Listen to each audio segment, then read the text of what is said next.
everybody, welcome back to Northernlion Plays the Binding of Isaac Afterbirth Plus. How do we feel? Calm, cool, collected, but like for real this time. As we go for win 35. Some of these wins in the 30s have been a little touchy. Curse of the Blind, 7ZPB, 2DWJ. Stats are about average, like in pretty much all categories here. Stats are looking relatively standard. I want to take, we're going to take a question mark. Sure. But there is some fear involved here. And we'll go back and check what I assume is going to be a library here. Anarchist Cookbook. How to jump. Do you really want to go how to jump here? It's probably for the best, but Unicorn Horn, it has some early game, use cases, is all I'm going to say. Anyway, I think we are in the clear here, but still. So, for example, let me practice. Hyop! Hyop! Hyop! I didn't... Oh, we jumped at exactly the right time. So that's why how to jump is powerful, but simultaneously, dude, I don't want to put myself in that situation. That's an AWAS. I want to talk about the last run.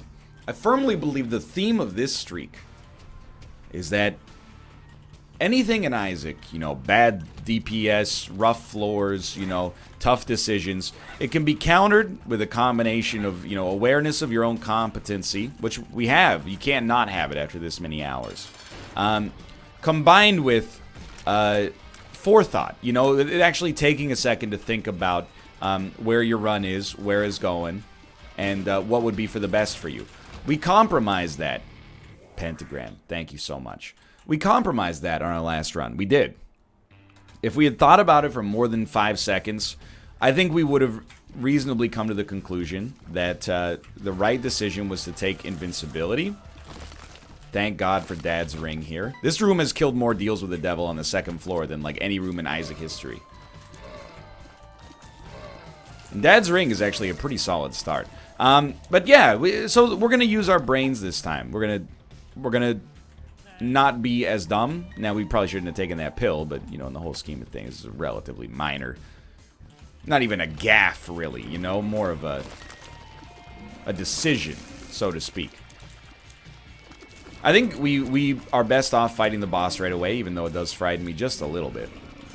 No guarantee we're going to get a key to go to our item room and or shop either way. Damage is fine. Probably shouldn't have taken that, but here we go, boys. Very, very good start. Now, you might even want to just hang out like in an unhittable position till this fly's ready to go again. Good stuff. Okay. Are we going to take deals with the devil? Well, I would much rather... I was just going to say we're probably going to take a 2-hour deal, but I would much rather fight Krampus.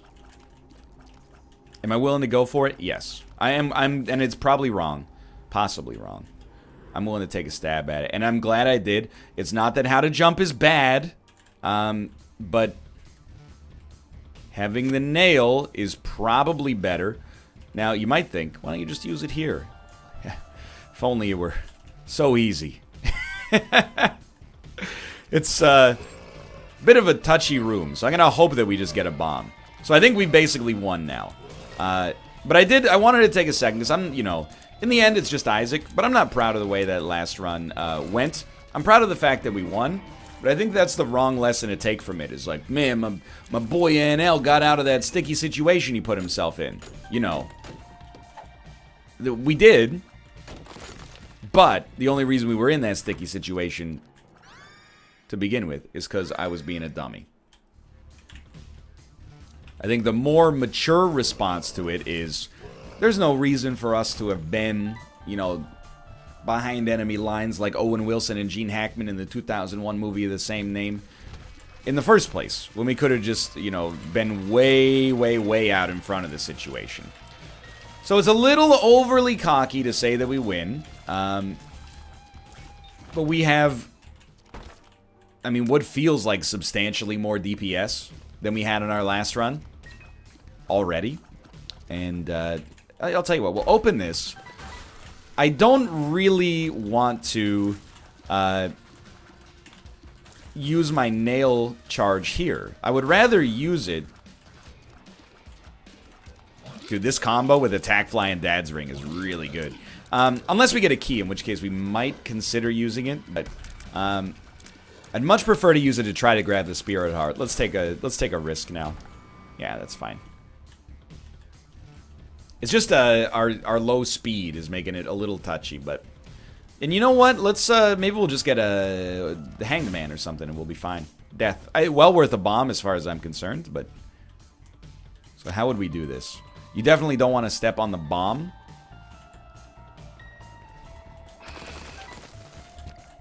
Sometimes I really think that there is like a paralysis through analysis that you can get to.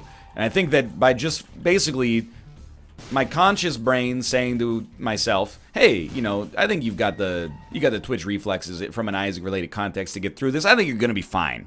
You know, I put responsibility on myself, and we came through looking, well, not looking that good, but smelling like a rose, one way or the other.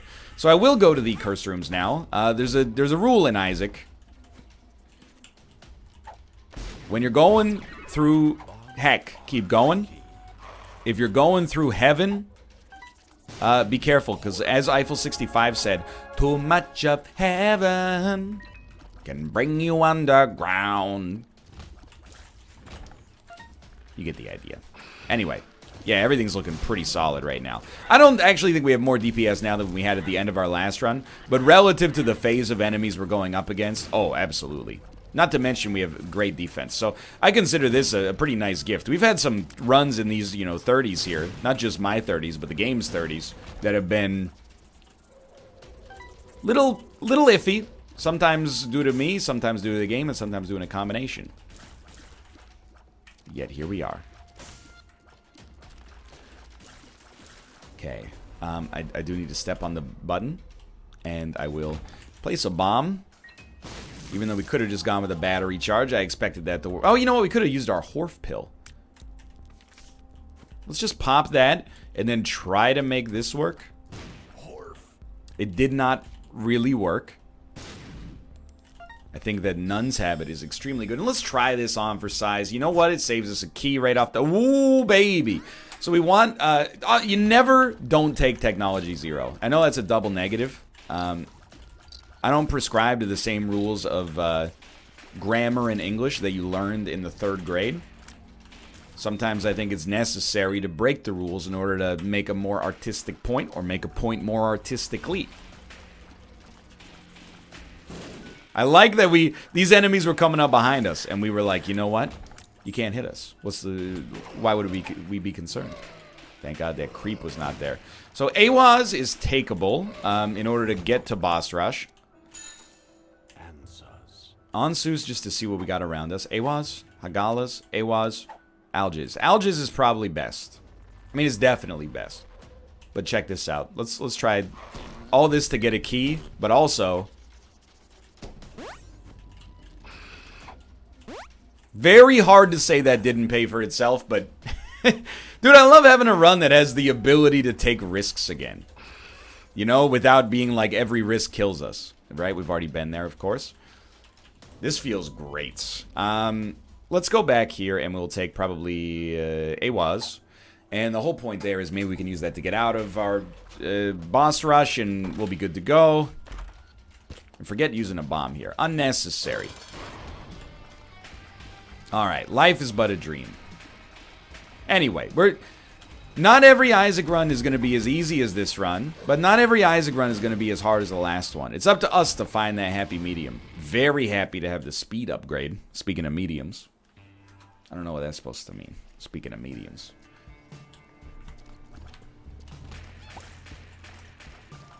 I wish I was more anecdote rich, but I'm not. Like, the only anecdote I have right now is that there was a Canadian on Jeopardy, and he won his first game. Congratulations. But then he had the most tragic second game I've ever seen in my entire life. There was an answer where the question was Cerberus, and he said Cerebus. There was an answer where the question was dime, and he said dime store, and he got dinged for that because Jeopardy, you know, they're sticklers some of the time. There was an answer where the question was Pleistocene, and he said Pliocene. My dude basically lost like $5,000 on the board. I mean, by the way, let me tell you, tarot cloth is great, but let me tell you, beyond that, every single one of those is wrong. You know, the three-headed dog from Greek mythology is not Cerberus, it's Cerberus. And the epoch is not called the Pliocene, it's called the Pleistocene. But simultaneously, those are situations where, like, you know, he knows, he's just maybe never said it out loud. And that's unfortunate. But anyway, more power to the victor go the freaking spoils, man. I'm not saying they should have given him the points, because that's inconsistent with the way that Jeopardy works. I'm just saying it's heartbreaking to watch this man ring in first over and over and over, and then have the closest possible incorrect answer again and again. So his name was like Zorn as well, which is a sweet name. Like, it's not, you know, Jeopardy is weird because you kind of, you root for a good game, but people do also play favorites. Like, there was a cop on the show, or an ex-cop, who was like 60, and he was bald and had a handlebar mustache, named Dave.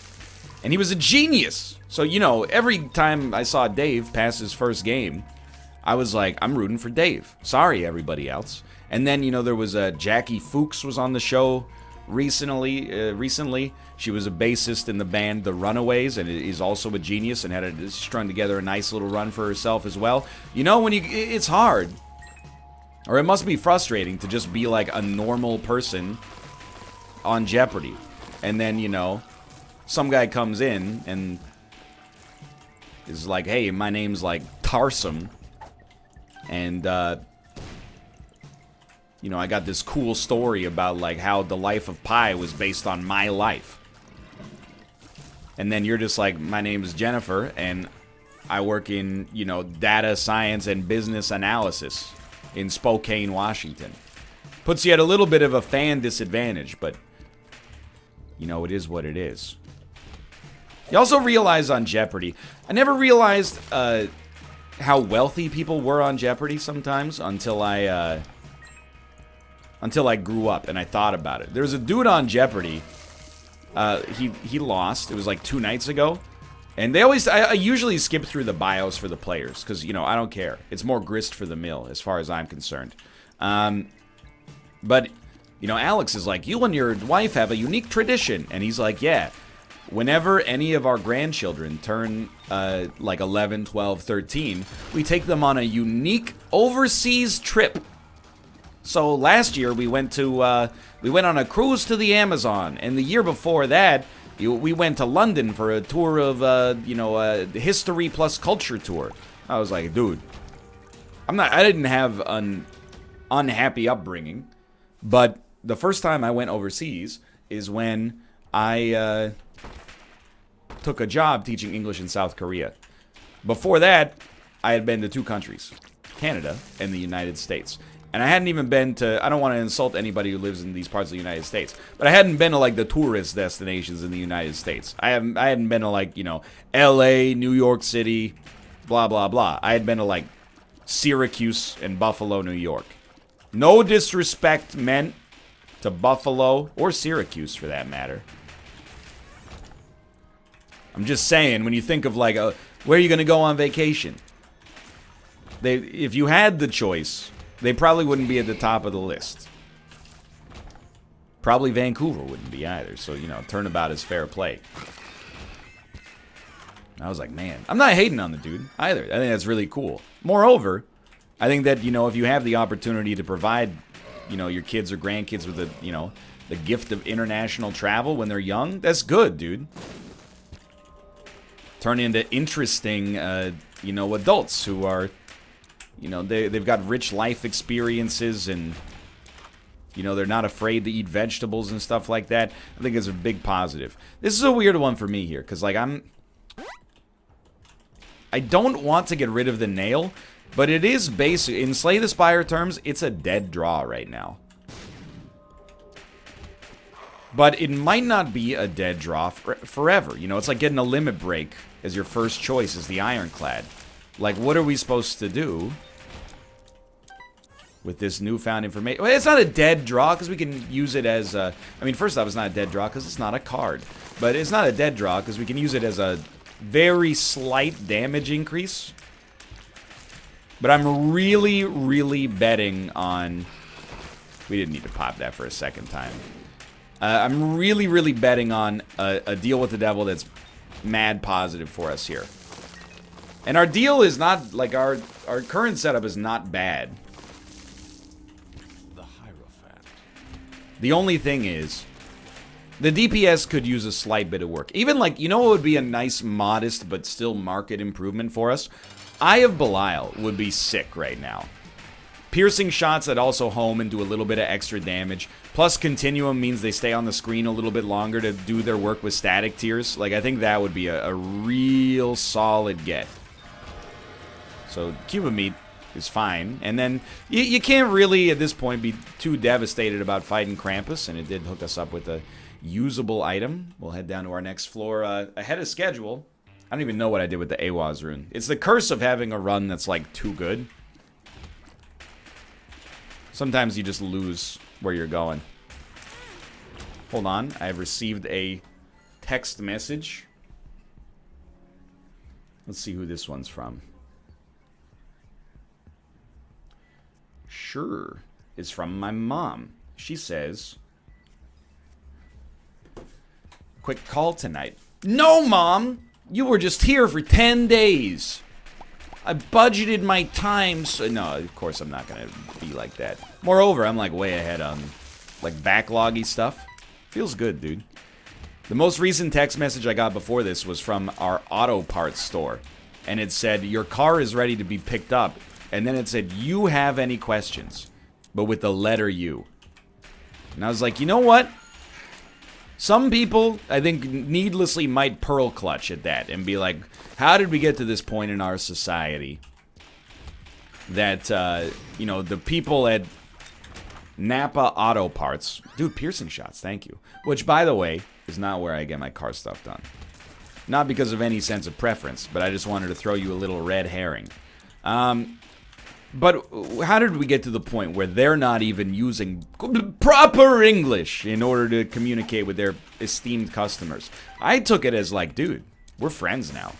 I would never use you instead of YOU in a text unless it was to somebody that I was like extremely close to.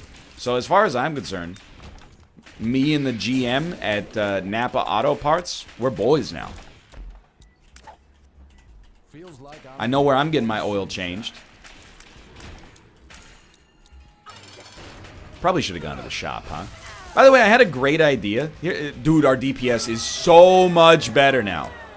Here's a $1 billion idea, and I don't say the B word lightly, okay? Here's a $1 billion idea for you.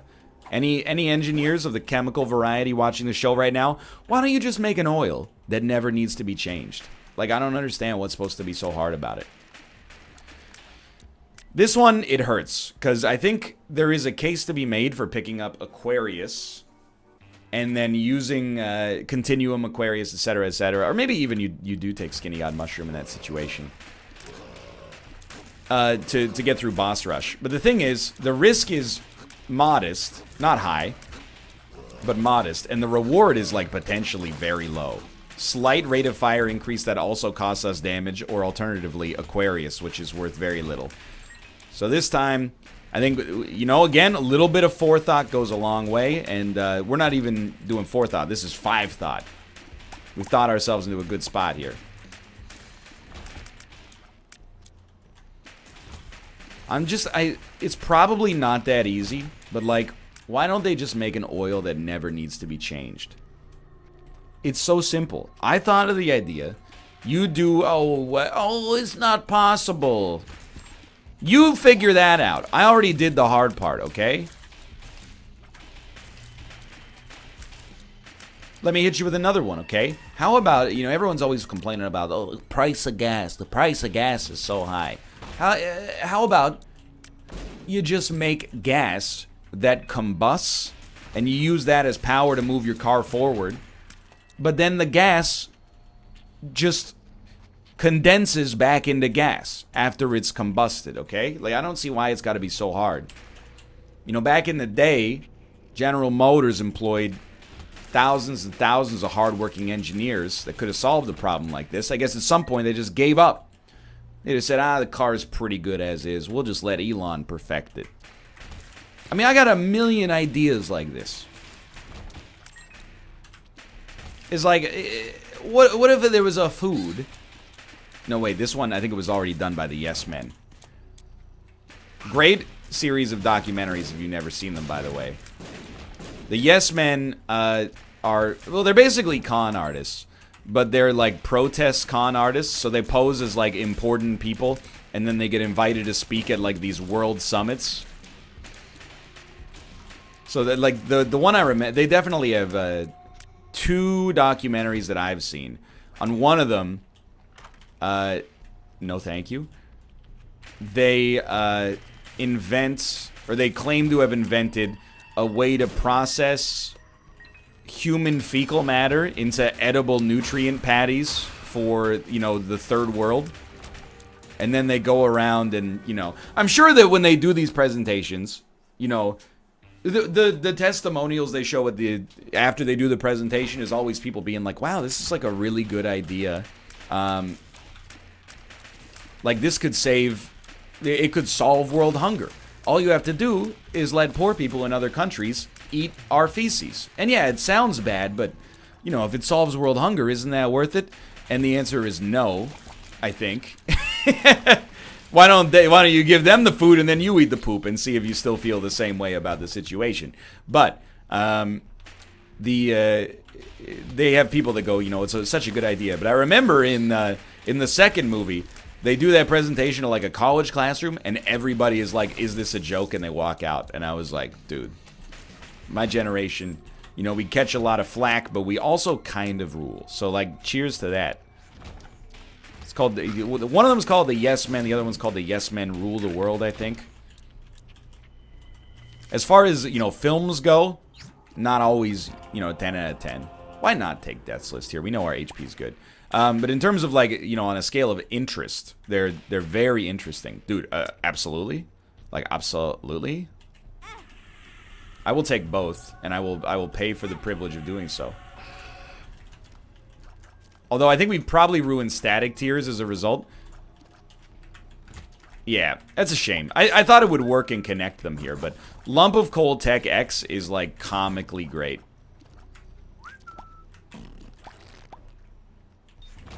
So we should be, like, absolutely in the clear. Continuum is just hilarious in its own right as well. Anyway. Forgot what started that bit. Oh, bad ideas. They had another, I think the first movie is about, like, a, you know, it takes place in, I mean, it doesn't, it's a documentary, so it doesn't really take place, but it, you know, it was filmed in, like, the post 9/11 hysteria. So they came up with, like, an executive, like, basically a sumo suit for executives that was, like, if a bomb goes off in your building, you just press a button, and then the suit inflates and, like, provides all of your needs, including a basic stock ticker. Anyway. Good movies. Basically, like, master-level trolling. Instead of, like, you're ugly, and I've got a 100-word essay due tomorrow. These guys are doing trolling on an artistic level. Oh, I can't tell you, by the way, how nice it feels to have a guaranteed, roughly, easy win.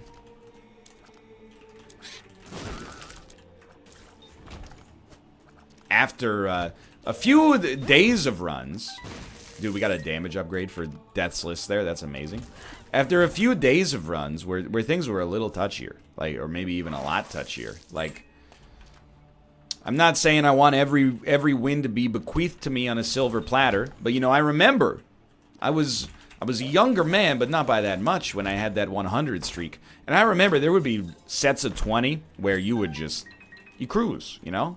I feel like we haven't had that yet. We've had, you know, a lot of runs, because inevitably if you take a sample of Isaac runs, you're going to get a decent chunk of ones that are just, like, guaranteed victories. But we've had a lot of runs that have been easy, but I think we've also had a disproportionate number of runs that either by you know, the game's fault or by my fault have been much more difficult than usual. Dude, thank you. Lucky Death's List play there.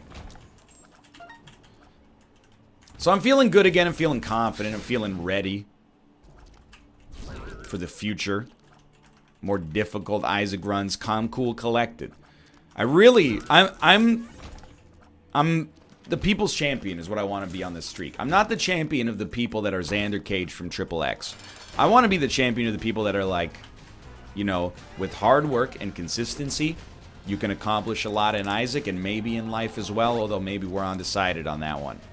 It does help if you get a small loan of $1 million from your grandpa who took you to Vienna to witness, you know, the Mozart Festival on your 11th birthday. Probably gives you a little bit of a fiduciary advantage over the average person, but still, you know, this is not a run where we're shot by Warren Miller. He's never going to make a movie about us jumping out of a helicopter playing Isaac.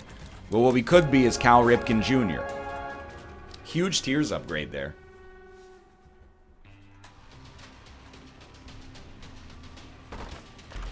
Okay. I mean, what do we care? I'm not going to complain about these items. I think if we get one more One Makes You Larger, we might also be getting an achievement. We'll see. We still got some stuff to unlock, by the way. I forgot. We never finished our real rerun, right? So we got other save file stuff, but the streak takes precedent for now. And I'm having a good time while doing it. Inevitably, at some point, we're going to lose. But, I mean, here's the thing. Your boy has 3,000 hours of this game, you know? Like, we're gonna do everything. The DLC is, you know, not on the horizon as far as we know. You know, it's not a month away from release yet. And even if it is, you know, we have other completed save files we can turn to. But for now, this is, you know, it's giving me another rejuvenation for Isaac. And to be honest, it's kind of like a nice daily meditation. You know, I think it's good for my, not that I'm in compromised mental health to begin with, but I think it's good for my mental health to, like, start every day by tending the Isaac garden. And that is the metaphor that I would use to look at it right now. You know, over the last 34 runs, we planted the seeds. You know, they're flowering a little bit, and we're enjoying the fruits of our labor. But, you know, part of that, with respect to responsibility, is, you know, making sure that when you take a plant, you put another one back. You know, when you chop down a tree, you got to put a sapling down in Minecraft. Otherwise, you're going to be lumber deficient.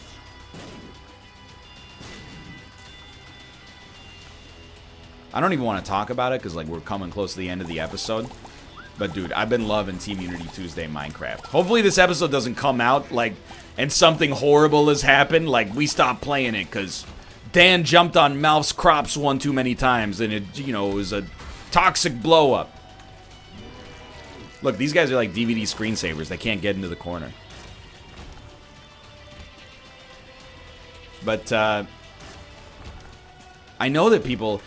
I think that Team Unity is in an interesting position. Because, like, I know some people are cynical about Minecraft, but except for Austin, we were all of adult age when Minecraft came out to begin with, so it's not like we see Minecraft as something for small children. And beyond that, I ain't ever watched, like, Minecraft YouTubers in my entire life, except probably for, like, 3 days in 2010. Watched, like, a little C-nanners back in the day. So I didn't burn myself out on, like, you know, people making actual working smartphones with redstone, which is incredible, by the way, but...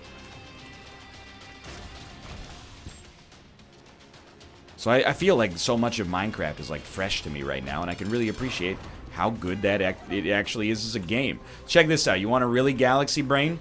Shoot your tech X shots in the opposite direction so that they get maximum lump of coal size.